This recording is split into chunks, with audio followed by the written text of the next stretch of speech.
High Admiral Zextal stood at the observation deck of the Celestial Dominion's flagship, his four eyes fixed on the blue-green planet floating in the distance.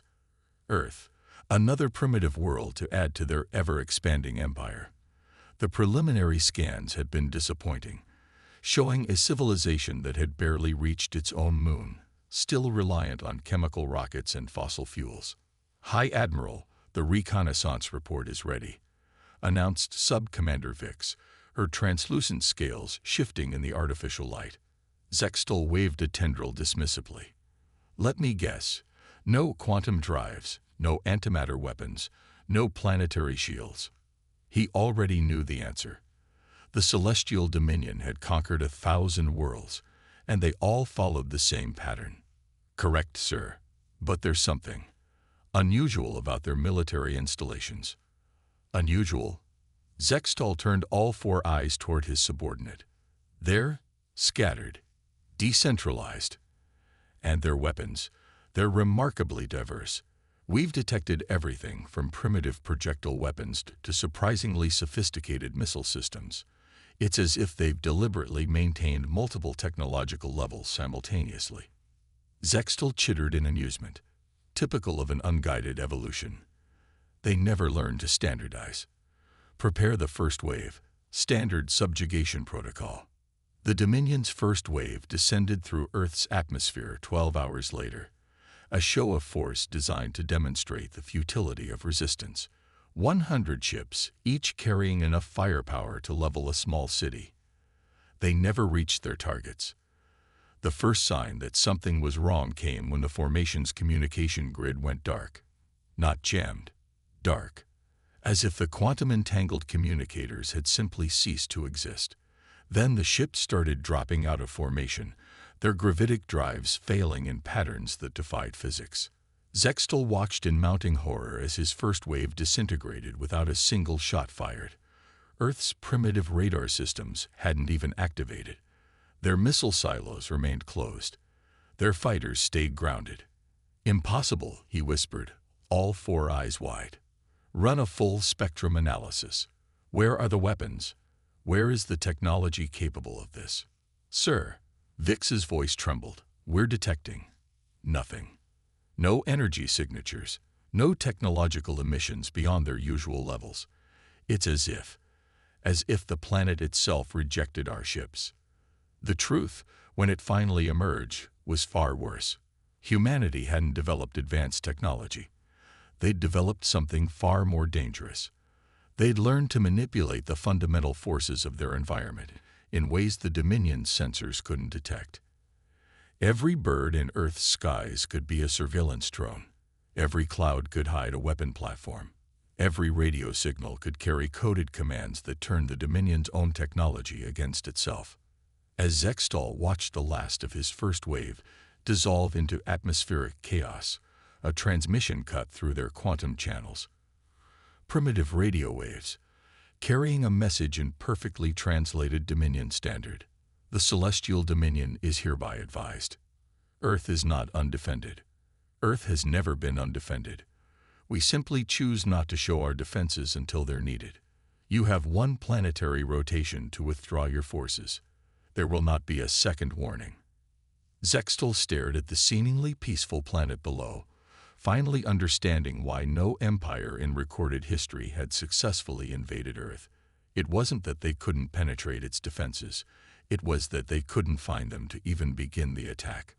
"Sub-Commander," he said quietly, "prepare the withdrawal orders and update the Dominion's archives. Earth is to be classified as a death world.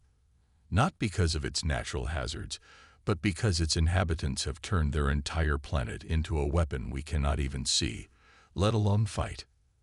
As the Celestial Dominion's fleet retreated into deep space, Earth's surface remained unchanged. No massive weapons platforms emerged. No super-advanced ships gave chase. There was only the same mix of primitive technology and radio waves that had first drawn their attention. And perhaps, Zextal realized, that had been humanity's greatest weapon all along. The ability to make their deadliest capabilities look like weakness until it was too late for their enemies to realize their mistake. 3 cycles after the failed invasion attempt, the Celestial Dominion's Scientific Council gathered in their floating citadel above Nexus Prime. The chamber buzzed with agitation as holographic displays showed data from Earth's surface. "Impossible," declared Chief Scientist Raxler, her crystalline form refracting light in patterns of distress. "No species could have evolved such comprehensive defensive capabilities naturally. We're missing something fundamental." The data streams showed seemingly ordinary human activities: farmers tending fields, children playing in parks, cities bustling with primitive ground vehicles. But beneath this mundane surface lay patterns that defied explanation. "Look here." Raxler highlighted a sector showing a simple human military training exercise.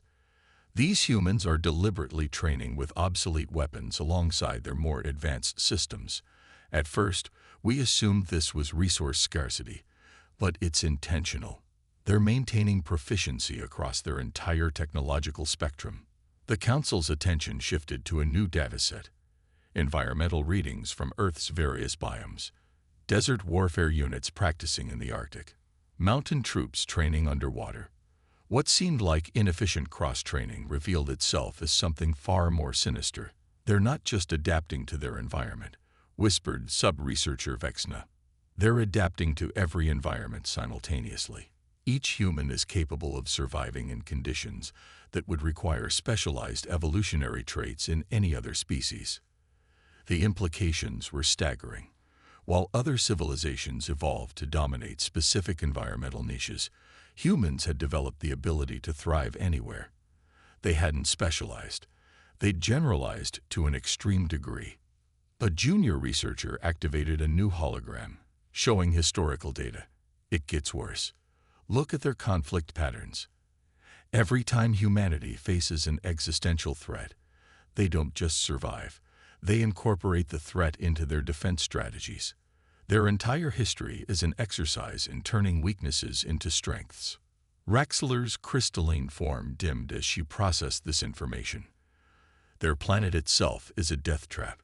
Extreme temperature variations, diverse predators, natural disasters, conditions that would normally drive evolution toward specialization. But humans," she paused, her voice dropping to a whisper, "humans became adaptation specialists." The council chamber erupted in discussion as more data poured in. Humans living in space stations built from salvaged debris, underground cities thriving in areas deemed uninhabitable, communities surviving in regions that their own instruments said should be lethal. "Now we understand why the invasion failed," Raxler concluded. "We approached Earth expecting to find a technologically inferior civilization. Instead, we found a species that had turned technological inferiority itself into a weapon. They don't need advanced technology. They've learned to turn any technology, any environment, any challenge into an advantage." A new alert flashed across the displays. More human activity, but this time different. They were expanding, establishing colonies on worlds the Dominion had classified as uninhabitable. Not with advanced terraforming technology, but through sheer adaptability. "Issue a galaxy-wide warning," ordered Raxler. "Earth isn't defended by weapons or shields or fleets. It's defended by humans themselves, a species that evolution should have eliminated a dozen times over, but instead became stronger with each near-extinction event. They don't just survive. They thrive on adversity." As the council adjourned, the holographic displays showed one final image: a simple human child playing in a park, building structures in the dirt. But now, they saw it differently. That child wasn't just playing. It was instinctively learning to reshape its environment, carrying forward millions of years of evolutionary programming that had turned humanity into the most adaptable species in known space.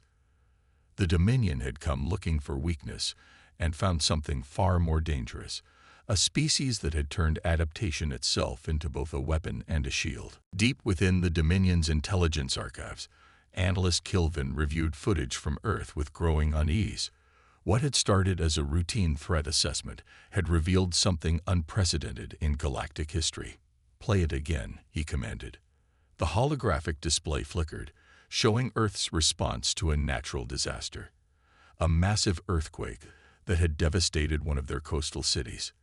But it wasn't the destruction that interested him. It was what came after. Within hours, humans had mobilized resources from across their planet. Not with matter transporters or gravity manipulators, but with a complex web of seemingly primitive technologies working in perfect harmony. Old combustion engines operated alongside electric vehicles. Paper maps backed up digital systems. Mechanical tools complemented advanced machinery. They've created redundancy at every level, Kelvin muttered, adding to his report. But not through technological advancement, through technological diversification. His research had uncovered a pattern that had eluded the Dominion's initial assessment. Humanity hadn't failed to advance. They had deliberately maintained multiple technological paths simultaneously. When one system failed, 3 others were ready to take its place. The archives revealed more. Earth's military installations weren't just scattered, they were layered. A modern missile silo might hide beneath a seemingly abandoned World War I bunker. Digital communication networks ran parallel to analog systems that could never be hacked because they predated digital technology entirely. Security through obscurity taken to its logical extreme, Kelvin noted. They don't hide their advanced technology. They hide it in plain sight, buried beneath layers of operational primitive systems. New data streamed across his console. Analysis of human manufacturing capabilities. Their factories could switch from producing advanced electronics to mechanical components within hours. Their workers were trained in both cutting-edge and ancient techniques. Every piece of critical infrastructure had multiple backups, each operating on different technological principles. But the true revelation came when Kelvin discovered humanity's approach to innovation. Unlike the Dominion, which pursued linear technological advancement, humans developed technology in all directions simultaneously. They didn't abandon old solutions when they discovered new ones. They found ways to make them work together. Computer, cross-reference human military response times with technological capability levels, he commanded. The results were staggering. Human forces could shift between technological paradigms faster than most species could switch between tactical formations. A memory crystal arrived from the Scientific Council, containing footage of a human military exercise. What appeared to be a simple artillery drill revealed itself as something far more sophisticated. The primitive projectile weapons were creating electromagnetic interference patterns that their advanced systems could exploit. The old technology wasn't obsolete. It was an integral part of their modern warfare doctrine. They're not stuck in the past, Kelvin realized. They're refusing to abandon any tool that might prove useful. Every piece of technology humanity has ever developed is still in play, ready to be deployed in combinations their enemies cannot predict or counter. His final report to the Dominion High Command contained a warning that would reshape their understanding of technological superiority. Humanity's greatest innovation isn't any single technology. It's their refusal to rely on any single technology. They don't need planetary shields when they can turn their entire technological history into a defensive grid. They don't need antimatter weapons when they can defeat advanced civilizations using principles we considered obsolete millennia ago. As Kelvin sealed the report, a final piece of data caught his attention. Human scientists had just announced a breakthrough in quantum computing, not by advancing beyond current theory, but by finding a way to make quantum systems work alongside classical computers. Once again, they hadn't chosen between old and new. They had found a way to use both. The implications were clear. The Dominion had evolved by replacing old technology with new. Humanity had evolved by accumulating technology, turning their entire civilization into a technological Swiss Army knife that could adapt to any threat by switching between countless combinations of old and new solutions. They weren't primitive. They were the ultimate technological generalists, and that made them far more dangerous than any technological specialist could ever be. The Dominion's tactical assessment chamber hummed with nervous energy as Fleet Commander Zextel presented his findings to the assembled War Council. Holographic displays showed Earth from every conceivable angle, but it was the human activity patterns that commanded everyone's attention. "We've been approaching this all wrong," Zextal began, his earlier arrogance replaced by grudging respect. "We saw their divided planetary governance as a weakness. Instead, it's their greatest strength." The displays shifted to show Earth's nations, each with its own military, economy, and culture. But beneath the apparent chaos lay patterns that had taken the Dominion's best analysts months to understand. "Look here," he highlighted a series of global crisis responses. When one region faces a threat, others don't just send aid. They send completely different solutions to the same problem. Where one nation might deploy advanced technology, another sends specialists in primitive survival techniques. They're not competing. They're deliberately maintaining different approaches to every challenge. The Council watched footage of human military exercises, joint operations between nations with vastly different technological capabilities. What had seemed like inefficiency revealed itself as intentional diversity of tactics and capabilities. Their militaries don't just train together. They learn from each other. A soldier might be equipped with advanced weaponry, but also know how to fight with primitive tools. Their special forces aren't just elite warriors. They're masters of adapting to any situation with whatever resources are available. New data streams showed human responses to various crises, natural disasters, conflicts, technological failures. Each time, multiple solutions emerged simultaneously, some high-tech, others remarkably primitive, all working in concert. But here's what truly makes them dangerous, Zextal continued. They've turned their planet's diversity into a weapon. Every environment, every climate zone is a training ground. Their soldiers don't just learn to fight. They learn to fight anywhere, with anything. The displays showed human military units training in environments that mirrored 1,000 different worlds. Arctic warfare specialists working with desert combat units. Mountain troops exchanging techniques with naval forces. They don't need specialized equipment for different environments because they've learned to adapt themselves instead. Our standardized forces, optimized for efficiency, would face an enemy that fights differently in every terrain, using tactics evolved from thousands of years of warfare in every conceivable condition. A junior analyst interrupted with a new finding. Analysis of human supply chains. Unlike the Dominion's efficient but vulnerable logistics networks, human supply lines were redundant, diverse, and remarkably resilient. They can lose half their infrastructure and still function, Zextal noted. Not because they have superior technology, but because they have multiple independent systems performing the same functions in different ways. You can't cripple their capability because there is no single point of failure. The Council fell silent as the implications became clear. The Dominion's strength lay in its unity, its standardization, its technological superiority. But against humanity, these strengths became vulnerabilities. How do you fight an enemy that treats chaos as a resource, that turns diversity into a weapon? Final assessment, Zextal concluded. Earth's greatest defense isn't its military capability or its technological adaptability. It's the human factor, their ability to thrive on diversity, to turn their differences into strengths, to maintain multiple solutions to every problem. They don't need to outgun us. They just need to be able to solve problems faster than we can create them. As the Council adjourned, one final image remained on the displays, a simple map showing Earth's nations, each with its own approach to defense, technology, and survival. Not a divided planet, as they had first assumed, but a planetary immune system, with each part ready to respond differently to any threat. The Dominion had built an empire on unity and standardization. Humanity had built something far more resilient, a civilization that turned diversity itself into an impenetrable defense. The emergency session of the Galactic Dominion's High Council had been ongoing for 3 standard cycles.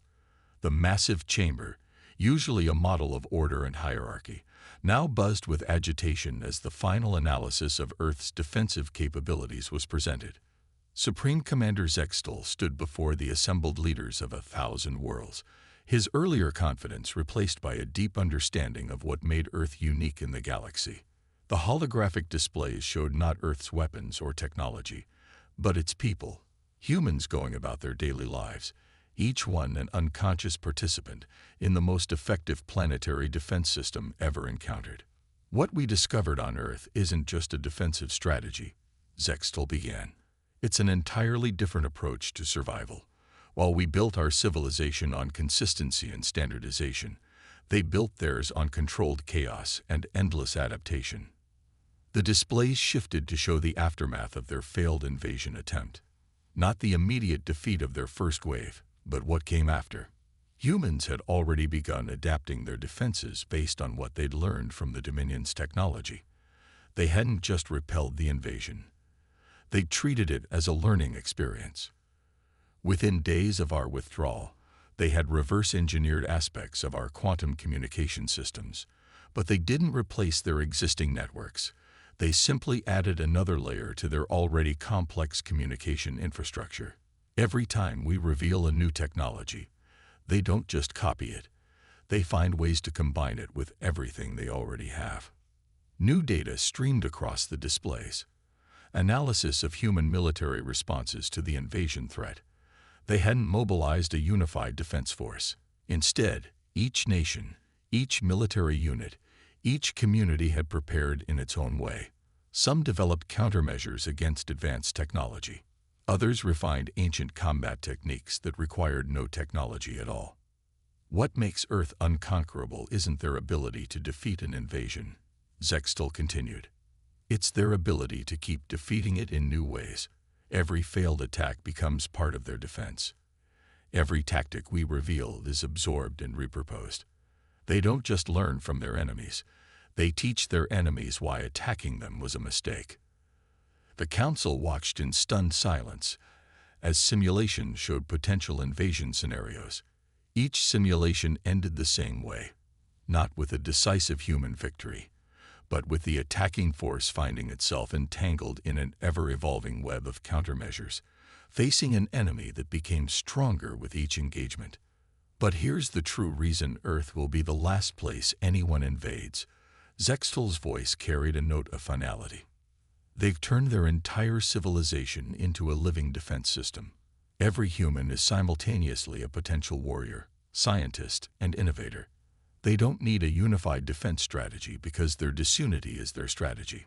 The final displays showed something that had taken the Dominion's best analysts years to notice: patterns in human entertainment, education, and culture. Every story they told, every game they played, every child they raised was unconsciously preparing them for conflict. Not through militarization, but through the constant exercise of adaptation and problem-solving. The humans have a saying, Zextal concluded: what doesn't kill us makes us stronger. We thought it was bravado. Now we understand. It's a fundamental truth of their species.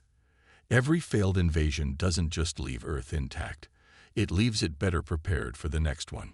As the Council prepared to vote on officially declaring Earth a prohibited target for any future military action, a final piece of data appeared.